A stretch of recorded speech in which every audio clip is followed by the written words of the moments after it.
전통적인 신앙 안에서 우리는 해야 할 것보다는 하지 말아야 할 것을 더 많이 배워왔을 것입니다. 이들 율법적인 규제는 우리가 우리의 균형과 자제의 범주를 넘어 방만하게 되는 과정에서 일종의 경고나 경종의 역할을 한다고 볼 수 있습니다.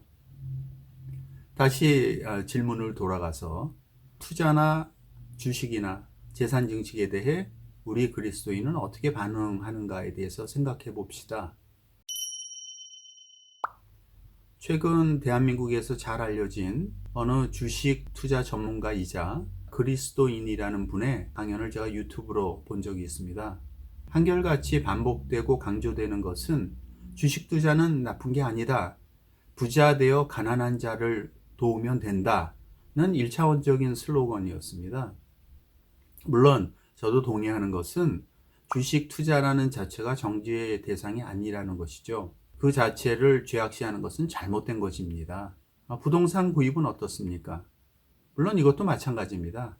주식이 만들어지고 집이 세워지고 관련 기관과 기업들이 세워진 것이 잘못된 것일까요? 이런 사고를 확장하면 세상의 모든 대형 교회들조차 정죄되어야 할 것입니다. 비록 우리가 하나님의 관점에서 선과 악을 분별하기 위해 노력하지만 그렇다고 세상의 모든 기능과 형태들을 선과 악 그 자체로 구분하고 죄악시하는 것은 대단히 위험한 사고입니다. 저는 주식도 없고 미래의 목적으로 투자한 집도 없고 통장 잔고도 변변치 않은 편입니다만 그렇다고 주식 사고 집에 투자하는 다른 사람들을 정죄할 권리는 없습니다. 단 잘하라고, 분수에 맞게 하라고, 멀리 보고 건전한 기업을 찾아 주식을 하라고 말해주고 싶습니다. 그리고 가장 중요한 것은 이런 모든 투자의 과정에 온 삶을 걸지 말라고 조언해주고 싶습니다. 그렇다면 결국 이런 투자의 우상에 우리가 좌지우지되는 꼴 아닙니까? 우리의 삶의 방향이 하나님이 아니라 주식으로, 투자로 전향되는 비극을 맞게 되는 거죠. 분별하는 그리스도인이라 함은 결과를 위해서 맹목적으로 달려가는 사람이 아니라 매 과정에 양심적으로 충실하게 살려고 노력하는 사람입니다. 즉 나의 개인적인 행위가 사회나 다른 사람들에게 미칠 영향을 심각하게 고려하는 사람인 것이지요. 이런 관점으로 투자도 적당히 해야 하고 자신이 감당할 만큼만 해야 하는 것입니다.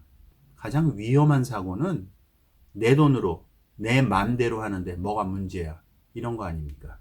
잘 사용해야 됩니다. 나만의 목적이 아니라 세상에 유익한가까지 고민하면서 조절하고 자제하고 고민해서 사용되어야 합니다.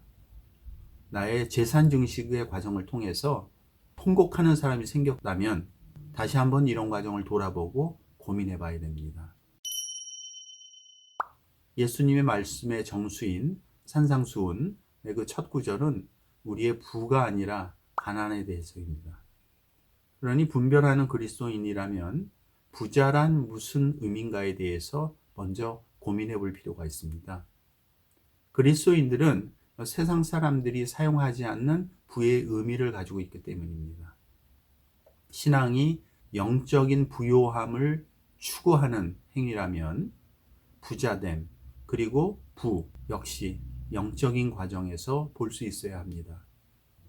그렇다고 오해하지 마실 것은 그리스도인이라고 하나님이 주시는 물리적인 축복을 외면하거나 거부하지는 않는다는 것입니다. 저는 지금 신앙의 우선순위에 대해서 말씀드리고 있는 것입니다. 주식 투자로 대박 나는 것, 그래서 부자가 되는 것, 이것이 우리 신앙의 우선순위가 아니라는 것입니다. 하나님의 나라와 그의 의, 정의를 구하는 것이 그 우선이고 중심이어야 합니다. 이런 수단으로 투자가 이루어지고 주식을 사고 여타의 자산 운영이 되기를 간절히 바랍니다. 아무리 부자가 되었다 하더라도 그의 영혼이 경박해지고 손상되면 그것은 다 잃은 것과 진배합니다.